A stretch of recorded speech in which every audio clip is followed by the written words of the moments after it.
Той никога не ми подарява подаръци.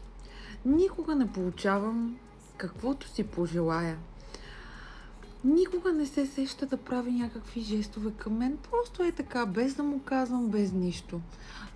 Дори и не само той. По принцип в живота никога не ми се случва нещо, което е така. Просто го пожелая. Дали ще е предмет, дали ще е преживяване. Просто някакси не мога да получавам. Абе, как става тази работа? Ето, има хора, където помислят си за нещо и оп, то веднага е тяхно.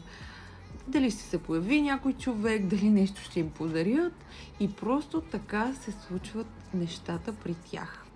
Как? Ако се припознава в някоя от тези фрази, ми напиши в коментар подарък и ще ти изпратя една много лесна техника, която ще промени коренно нещата при теб и ще започнеш да получаваш с лекота.